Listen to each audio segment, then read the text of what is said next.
Welcome. It's Thursday, pre-big show. Of course, tomorrow being Friday, it's the big show. We're taking this on the road. We're going to Vegas. I can't tell you why. Suffice to say, it's going to be exciting, as the big show always is. We'll have a couple of giveaways, a huge topic that I'm going to talk about at the end of our show today. But let's get right into it. Today, part 3, the final part of a series on organization. The parents have asked for it. I'm going to give it to you right now.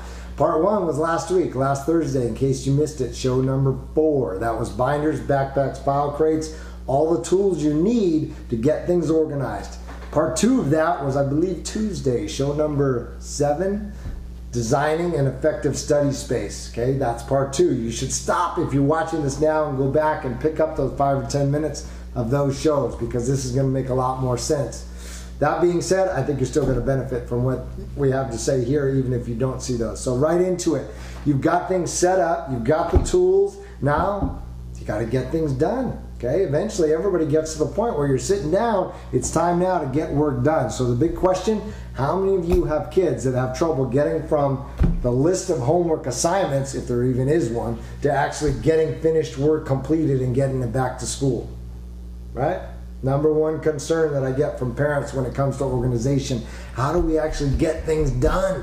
Okay, that can be overwhelming, especially in middle school with all those classes and all those different teachers and homework. Here's the strategy, very simple, very simple. You need to take the list of assignments, math, social studies, language arts, whatever the topics are. There should be a list, either in a homework notebook, agenda, planner, whatever they call it. If they don't have one given to them at school, go out and buy one. $1.99 item right here, lifesaver. It's easy, fits in the backpack, it's brilliant.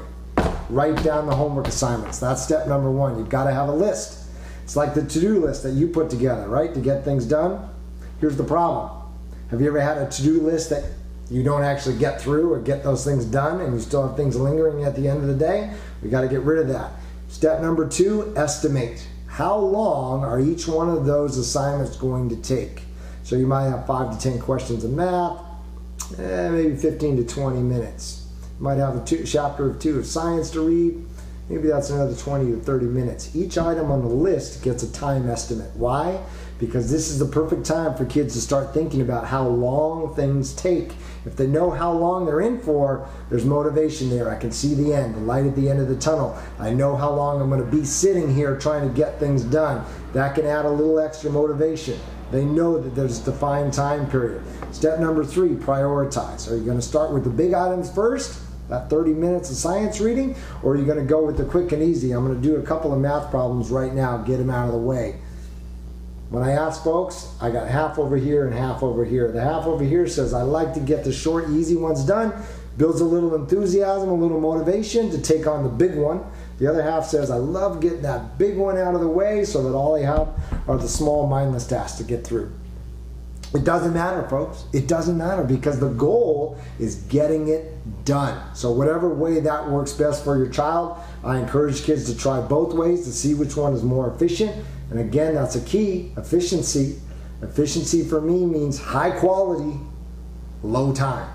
Okay? High quality, low time. All right, so we've got 3 things so far. You've got to have a list, whether it's agenda, planner, homework notebook, piece of paper, whatever. Next, estimate. How long are things going to take? Third, prioritize. Sometimes the hardest part of getting started is actually just sitting down and looking at what you need to do. Well, you've already done 3 things that have moved you forward. Step 4 is very simple. Go to number 1 and start. Take out the book. Get it done. You know how long it's going to take. You're primed. Sit down, pull out the book, get moving on it. That's step number 4, which is simply begin. But the truth is, you've already begun. The child is already moving forward. So this just launches that process. Bonus tip, work in chunks of time. Okay, we got to get out of this mode of working harder and longer with kids. It just doesn't work for kids today. You can't simply just sit down with hours of homework and say work until it's done. Kids lose focus. 20 to 25 minutes is it. Except when you get maybe to high school, for those kids that are outside of that range, maybe 30 to 35. But really, 20 to 25 and you're starting to lose focus. So here's the tip. Set the kitchen timer. Leave it right there, 20 to 25, whatever's going to work. When that clicks down to 0, 5-minute break to do whatever they want to do. Make a phone call, send some text messages, get on the computer. 5 minutes. Again, set the timer because when it clicks down to 0, you're back into work mode. It does 2 things. Increases focus, increases motivation. Kids know they only need to spend 20 to 25 before they get a break. They're not going to work until it's all the way done with no break in there. Ouch. Okay? As I said, increases motivation, increases focus. You get things done in a short amount of time while still having a high level of quality. That's efficiency. Okay? The goal is getting things done at a high level. All right? Don't lose track. Don't lose focus on the goal. That's it, folks. That's it. How to get things done. You have all the pieces now in place. The onus is on you. Hand over the responsibility to your child. Allow them to take the step, to make the choices, to get things done. Try and back off. Just guide the process. Coach them. Coach them, coach them, coach them. Encourage them. Give them the tools, and then step back. All right. Tomorrow is the big show. As I said, we're going to Vegas. Here's the topic. How to inspire passion in your child. What do I mean by that? Age-old question. How do I motivate my child? Doesn't seem to really want to engage in anything. This is the perfect time. Middle school. Kids are really looking to develop that independence. They're really trying to find out who they are, what they're excited about. Expose them to numerous opportunities and environments. That's all I'm going to say about the topic. It's a big one, though. It's a big one. It's going to answer a lot of questions.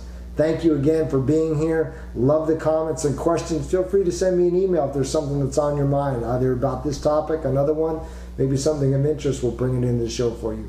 Have a wonderful rest of your day. We'll talk to you tomorrow.